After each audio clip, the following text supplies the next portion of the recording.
Hello everyone, welcome to the chemistry with Sandeep. 11th class में हम first chapter पढ़ रहे हैं। फर्स्ट चैप्टर में आज हम पढ़ने वाले हैं कंसंट्रेशन टर्म्स के बारे में।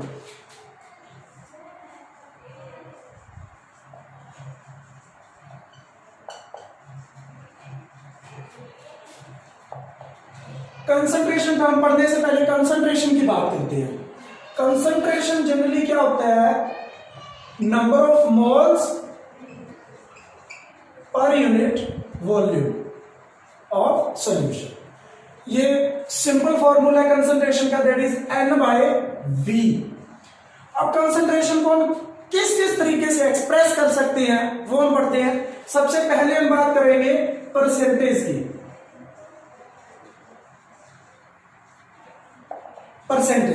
परसेंटेज में भी फर्स्ट कैटेगरी की बात करते हैं, percentage W/W means. Percentage W/W का मतलब है, देखिए कंसंट्रेशन चेक करी जाती है सॉल्यूशन की। सॉल्यूशन में दो कंपोनेंट होते हैं, एक होता है सॉल्यूट और दूसरा होता है सॉल्वेंट। सॉल्वेंट एक होगा, सॉल्यूट एक से ज्यादा भी हो सकते हैं, बट हम बाइनरी सॉल्यूशन की बात कर रहे हैं। बाइनरी सॉल्यूशन में टू कंपोनेंट होते हैं, one is solute and other one is solvent. जब एक सॉल्यूट और एक सॉल्वेंट को मिक्स किया जाता है तो बनता है सॉल्यूशन। उस पार्ट में देखिए W/W का मतलब है, ये ऊपर है सॉल्यूट और ये है सॉल्यूशन। ये सॉल्वेंट भी हो सकता है, लेकिन यहां परसेंटेज में ये होता है solution. Means mass of solute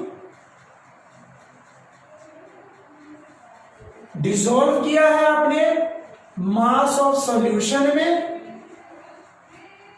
और परसेंटेज है तो इनटू 100 कर देंगे। देखिए सॉल्यूट को सॉल्वेंट में जब मिक्स करते हैं तो सॉल्यूशन बनता है। यहां मास लेना है टोटल सॉल्यूशन का।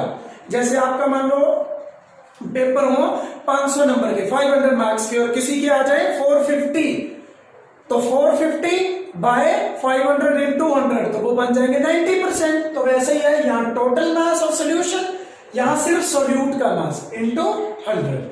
एक हो सकता है परसेंटेज W/V। इसका मतलब क्या है? सॉल्यूट का तो मास लेना है, बट सॉल्यूशन का वॉल्यूम। तो यह आ जाएगा mass of solute by volume of solution into 100। ध्यान रखना ये ग्राम में और ये मिलीलीटर में ये लेके चलना है। वो ऑलरेडी कटोर अगर ये किलोग्राम में है तो ये लीटर में लेके चलना। आगे है परसेंटेज V/V भी हो सकता है। अब परसेंटेज V/V क्या होगा? दोनों का volume of solute by volume of solution into 100। तो ये है परसेंटेज फाइंड आउट करने के मेथड। और परसेंटेज भी एक कंसंट्रेशन टर्म ही है। अगर आपको कह दिया जाए कि 20% सॉल्यूशन बाय मास है, तो उसका मतलब उसमें 20 ग्राम सॉल्यूट है, 100 ग्राम सॉल्यूशन है। परसेंटेज के बाद हम बात करते हैं स्ट्रेंथ की। स्ट्रेंथ में देखिए सॉल्यूट का तो लेके चलना होता है मास, और सॉल्यूशन का लेके चलना है हमें वॉल्यूम। ध्यान रखिए ये लीटर में होना चाहिए। यहां अगर लीटर में नहीं है तो 1000 से डिवाइड कर देना, वो डिवाइड यहां चला जाएगा। तो स्ट्रेंथ भी एक कंसंट्रेशन टर्म है जिसमें पता चल जाएगा कि कितना सॉल्यूट डिसॉल्व हुआ है कितने सॉल्यूशन में। देखिए ध्यान दीजिए, जब हम सॉल्यूट को सॉल्वेंट में मिक्स करते हैं तो उस टाइम हमें मिलता है सॉल्यूशन। एक लिमिट तक डिसॉल्व होता है सॉल्यूट, फिर एक पॉइंट ऐसा आ जाता है जिसके बाद आप कितनी ही कोशिश कर लो सॉल्यूट डिसॉल्व नहीं होता सॉल्वेंट में। उस पॉइंट को हम कहते हैं सैचुरेटेड पॉइंट। मतलब सैचुरेटेड पॉइंट के बाद सॉल्यूट ने डिसॉल्व नहीं होना, सैचुरेटेड पॉइंट तक ही डिसॉल्व होना है सैचुरेशन। उसके बाद अगर आप धक्का करोगे उसके साथ और ज्यादा सोल्यूट ऐड करोगे तो वो डिसॉल्व नहीं होंगे, उसके क्रिस्टल बनने शुरू हो जाएंगे सोल्यूशन के सरफेस पे। उसको हम कहते हैं क्रिस्टलाइजेशन। वो बिल्कुल अपोजिट होती है डिसोल्यूशन, जिसको हम कहते हैं कि डिसॉल्व होना।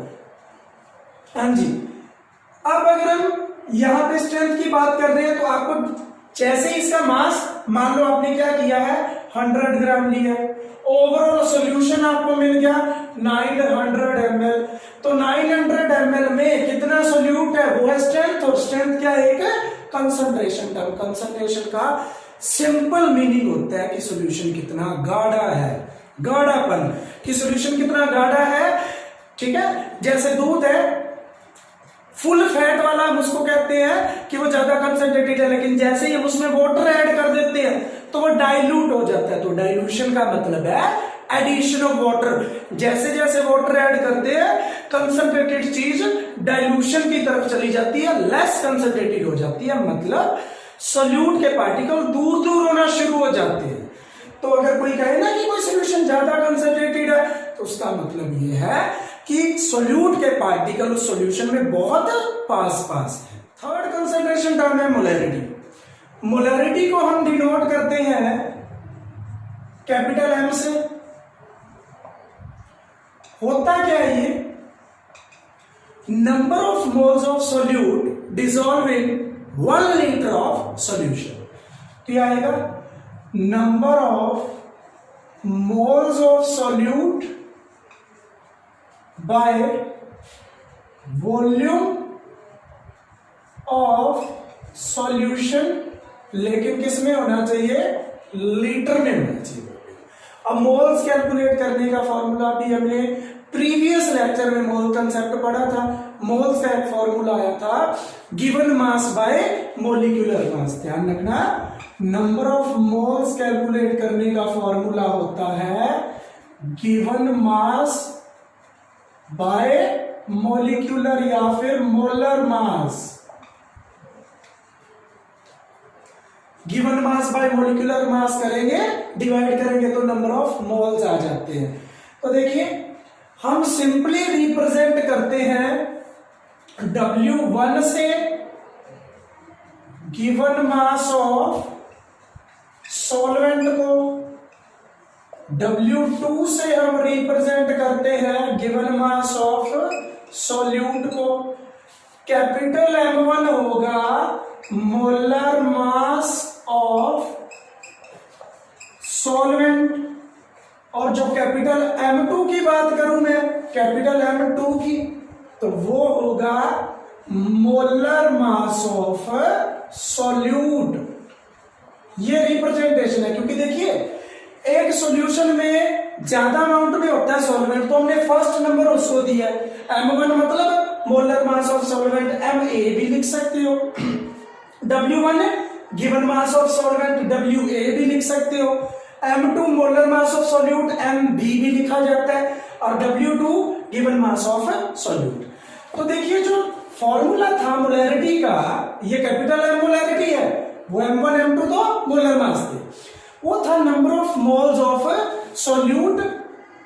अब number of moles of solute कैसे निकाले जाएंगे, किससे डिनोट करेंगे उसको, सोल्यूट के हैं तो N2 से, क्योंकि कम होता है ना सोल्यूट, तो उसका फॉर्मूला बन जाएगा W2 बाय M2।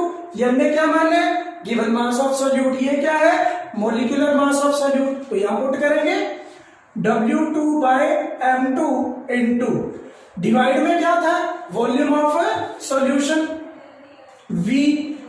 लेकिन यहां तक ठीक है फॉर्मूला, लेकिन अगर ये मिलीलीटर में गिवन होगा तो हम 1000 से कर देंगे इसको डिवाइड, आपको लीटर में लेके चलना है, तो ये डिवाइड के डिवाइड वाला जाता है यहाँ पे ऊपर, और ये फॉर्मूला तब है जब वॉल्यूम मिलीलीटर में है, और अगर ऑलरेडी लीटर में हो तो 1000 यहाँ पे नहीं लगाना। एक क्वेश्चन करते हैं, कैलकुलेट molarity of a, या calculate molarity when 4.9 gram of H2SO4 is dissolved in 500 ml of solution, मतलब ओवरऑल सॉल्यूशन का वॉल्यूम कितना है 500। तो देखिए हम मोलैरिटी का फॉर्मूला यूज करते हैं W2/M2 into 1000 upon V। Value put करते हैं, W2 कितना गिवन है 4.9 ग्राम। अब बात आती है मोलर मास की, पहले वॉल्यूम देखिए 1000 लगा दिया, इट मींस वो मिलीलीटर में है। अब बात आती है मोलर मास की, मोलर मास किसका H2SO4 का। ये भी हम मोल कंसेप्ट से पहले सीख चुके हैं, ग्राम मोलिकुलर मास या मोलिकुलर मास में एटॉमिक मास के बात करवाया था। H2SO4 में हाइड्रोजन 2 है, एक का मास 1 होता है ना, तो 2 आया, प्लस सल्फर का 32, ऑक्सीजन का 16 है, 4 है तो 64, ये बन जाएगा 98 ग्राम पर मोल। क्योंकि मोलर मास मतलब 1 मोल का मास, तो हम लिखेंगे ग्राम पर मोल का मतलब 1 मोल का। तो यहां पे पुट कर देते हैं, ये आ जाएगा 98। देखिए ये पॉइंट हटाएंगे, यहाँ 0 ये कट गया, 20 ये आएगा 2, ये 2/20 हो जाएगा मोलैरिटी, दैट इज 1/10 मोलर। ये देखिए ये मोलैरिटी है, और अगर न्यूमेरिकल वैल्यू के साथ मैंने यहां में लिखा तो वो यूनिट्स है, यूनिट्स होते हैं इसके मोलर।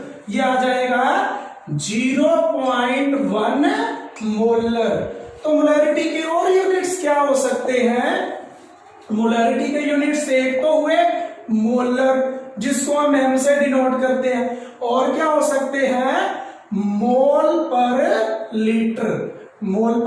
लीटर भी इसके यूनिट्स हो सकते हैं।